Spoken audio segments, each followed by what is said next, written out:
దేవుని బిడ్డలారా, ప్రతి ఉదయకాలం ఈ దినం దేవుని వాగ్దానం దేవుడు నామని మహిమపరుస్తున్న ప్రతి ఒక్క దేవుని బిడ్డలందరూ ప్రత్యేకమైన వందనాలు దేవుని బిడ్డలారా.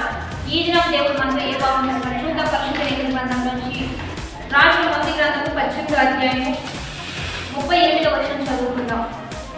అతడు ఇలా ప్రార్థన చేయించు ఉండగా యెహోవా అగ్నిని దహన బలి పశువులను కట్టెలను రాళ్ళను దున్నేది దహించి కందకమందున నీళ్లను ఆరిపోసేసాను.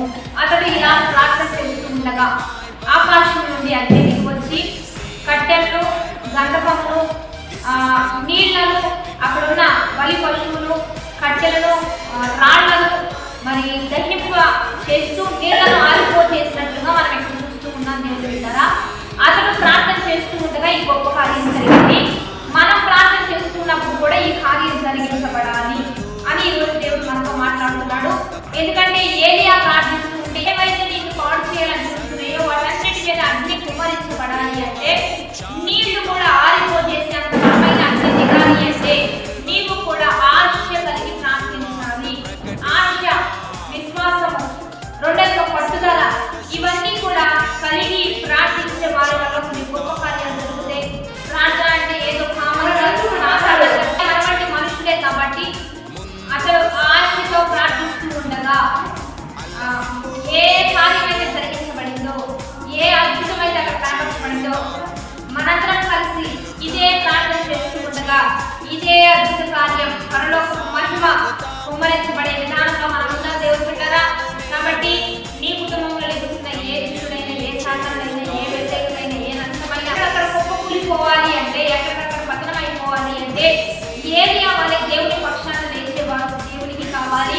ఇక్కడ వారు బయలు ప్రవక్తలు అందరూ కూడా మరి అక్కడ ప్రజలందరినీ బయలు దేవుని వైపు చూస్తున్న సమయంలో ఏలియాని దేవుడు లేపుకొని ఏలియా దేవుడే గొప్పవాడని, యెహోవాయే గొప్పవాడని ప్రజలందరూ కేకలు వేసే విధంగా అక్కడ ఒక అద్భుత కార్యం జరిగింది. కాబట్టి నీ ఇంట్లో గొప్పదానిపైన, నీ సంఘంలో, నీ సమాజంలో, నీ స్కూల్లో, కాలేజీలో, వ్యాపారంలో, వృత్తులలో ఒక్కరే యథార్థవంతులుగా అయితే నీ వల్ల వాళ్ళందరూ యెహోవా వైపు తిప్పబడే విధంగా నీ ప్రార్థన పనిచేయాలి.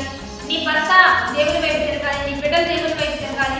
నీ ప్రార్థన గొప్పదైతే ఇక్కడ ప్రజలందరూ ఏరియా ప్రార్థన గొప్పది కాబట్టి ఆకాశం నుంచి అగ్ని దిగడం వలన యెహోవాయే గొప్పవాడని, ఏరియా దేవుడే గొప్పవాడని దేవుడు స్తుతించారు. కనుక నీ ఇంటి వారు కూడా దేవుడి తరపు తిరగాలి అంటే నీ ప్రార్థన బహు బలంగా మంటాలి. పరలోక అగ్ని తీర్చే విధంగా నీ ప్రార్థన ప్రభుత్వం ఉండగానే అందరూ మారిపోతారు. దేవుడు గొప్ప కార్యాలు చేయబోతూ ఉండగా ప్రార్థన ప్రభుత్వం సిద్ధపడగా ప్రార్థన చేద్దాం. పరిశుద్ధ మహోన్నత గొప్ప దేవ, ఈ దినం మీరు మాకు బలమైన వాగ్దానాలు నీ మహిమ ఎంతమంది బిడ్డలు నేను స్తుతిస్తూ ఉన్నారు, ఎంతమంది బిడ్డలు మీ నామాన్ని మహిమపరచడానికి ప్రార్థన కోసం సిద్ధపడుతున్నారు. వారి ప్రార్థన ఒక బలమైన అగ్ని తీర్చే విధంగా, శత్రు సామ్రాజ్యాన్ని కూకులే విధంగా, మరి ఇంటిలో వారంతా మీ వైపు తిరిగే విధంగా వారి ప్రార్థన వారి కుటుంబంలో మంచిగా కొడుకు చూపించి ఈ ఉదయకాలం బాడేస్ మేనేజ్మెంట్ వారికి దీవెన శుభములు కల్పిస్తూ నీ ఘనమైన నామాలకు మంచి తెలుసుకుంటూ నీ నామ మహిమతో ఒక్కొక్కరిని నింపి నడిపించి లేవాలని మరి ప్రభువైన యేసు నామములో నడిపేటువంటి ప్రార్థిస్తున్నాము. ఆమేన్. పిల్లలా 40 దినాల ఉపవాస ఆరాధనలు జరిగించబడబోతున్నాయి. అక్టోబర్ 1 నుంచి కూడా నవంబర్ 9 వరకు 40 దినాలు జరుగుతుంటాయి.